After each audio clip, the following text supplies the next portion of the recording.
I thought she was just full of shit, blowing smoke out her ass, bro. I swear to God. And then we get to Wohops, and she's still talking shit. And so then when we're coming out, dude, I see the DTs across the street watching her, and I'm like, oh, fuck. And I look at her, and I just said it out the fucking side. I'm about to go, yo, you weren't fucking kidding. And she looks over, she goes, I told you. And I'm like, dude, I thought it was like some kind of joke or something. But you know what the worst part was? What? You didn't get to eat. No, dude, I ate. But then, What'd you get? well, this is this is the best part about it. The worst and the best. How I'm gonna look at it.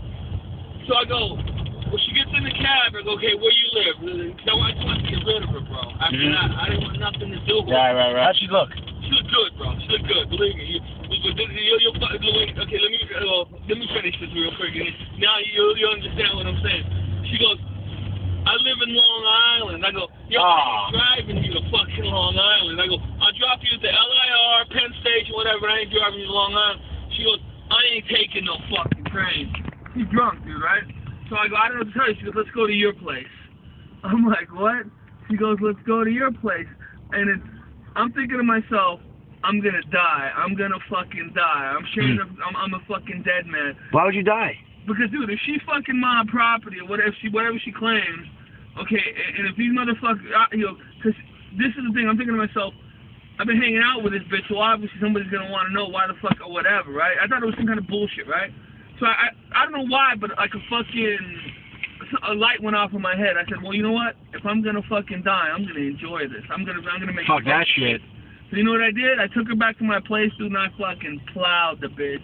I plowed her like it was the last piece of ass I was ever gonna get, dude. Sounded like a snow day. Yo, it might have been, right? Well, that's what I was thinking, man. Yo. That's what I was thinking. And so then after it was all... How are those dumplings? Dude, let me tell you something. What'd you have? You have dumplings and sesame chicken? The dumplings on her, you should have seen when she... Dude, I got it for her. Some of the best looking tits I'd ever seen in my life. I was shocked. You know, I didn't think she was all out with her clothes on, but when she got her fucking clothes off, dude, I was like, holy shit.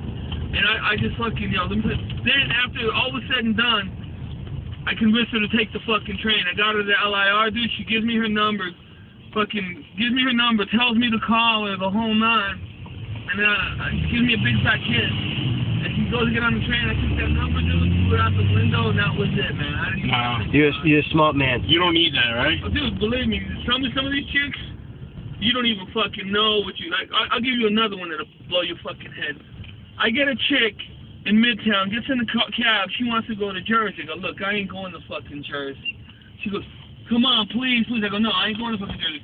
She throws 100 through the divider, then she throws another 50. And I'm like, all right, fuck it, I'm going to Jersey. So 150 Jersey it is. Oh, dude, yeah, exactly. If I knew someone in Jersey right now, I'd give you 150 to drive me there. Well, let me tell you something, bro. I get her to Jersey. She wants to have a drink. I'm like, nah, baby, I don't drink while I'm working. She goes, oh, come on, you make an exception. I just gave you $150. Blah, blah, blah. I'm like, no, I don't drink. She goes, well, I want to have a fucking drink. And she goes, she gets me to pull over at some fucking bar, right? So I go in the bar. She throws me another 50 just to go in with her and sit down, bro. So I got 200 at this point. And I'm thinking, okay, whatever. I'll have a soda. I'll sit there.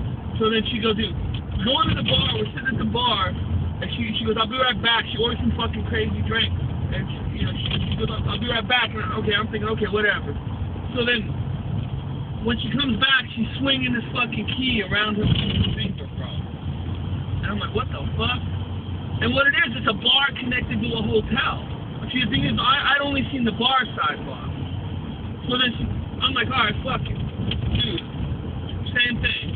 I'm fucking like, whoa. So the thing is, but then when I get her in the car and drive her home, dude, she tells me to stop, like, about a block away. It's like this fucking, like, you ever seen those gated communities? Yeah. Dude. And I'm like, she goes, I gotta get out of here. I'm like, what? You go, I'll drive you right to the fucking front door. She goes, no, my husband is killed me. Holy shit. Dude, yeah, bro. That's what I'm thinking. I'm like, oh. Same thing. She gives me her fucking number at her job and tells me to fucking call her, bro. Nah. Yeah, I'll call you Monday. Yeah.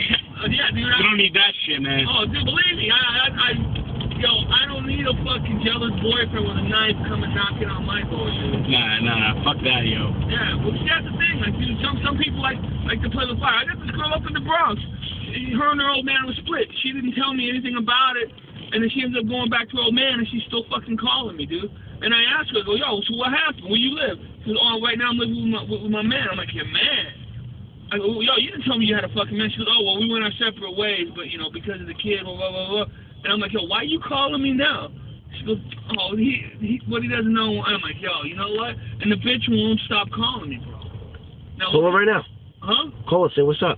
Oh, dude, I could probably, but I don't even think the phone would pick up. She called me the other fucking night, bro. I'm like, yo, what? Let me get out of this, man. This is fucking be traffic.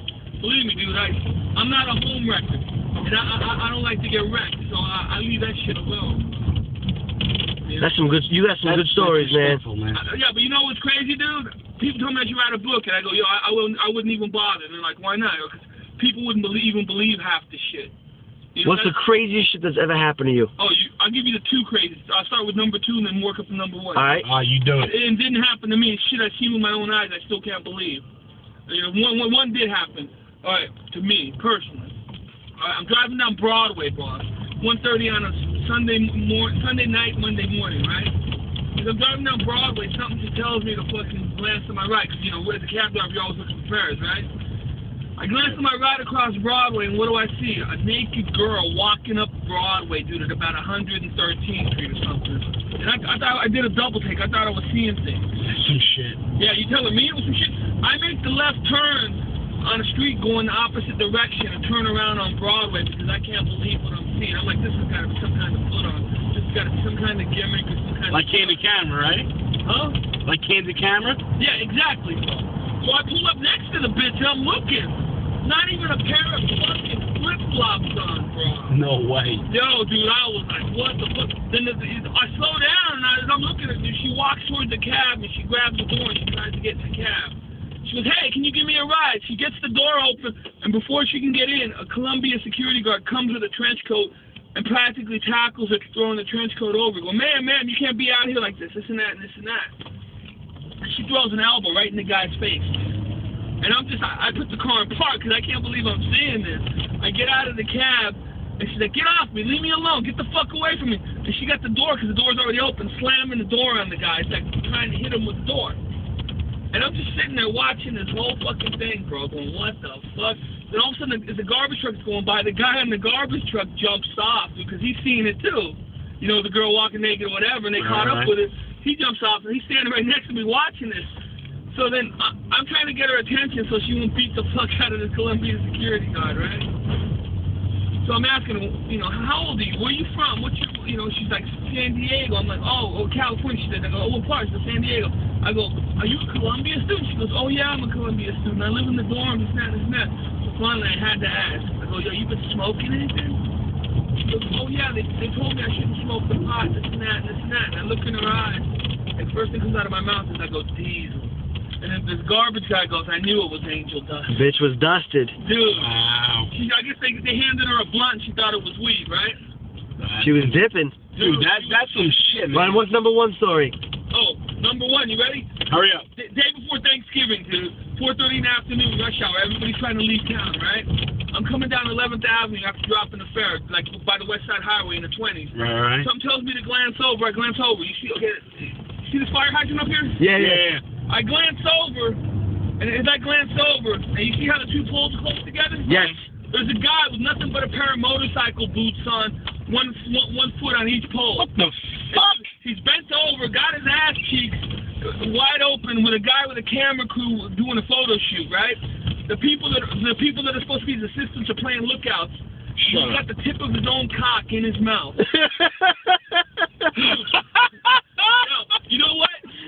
You know what I did? The first thing I did, picked up the phone, called my boy in Brooklyn, because I couldn't even believe what I was seeing, and I told him. And he goes, what?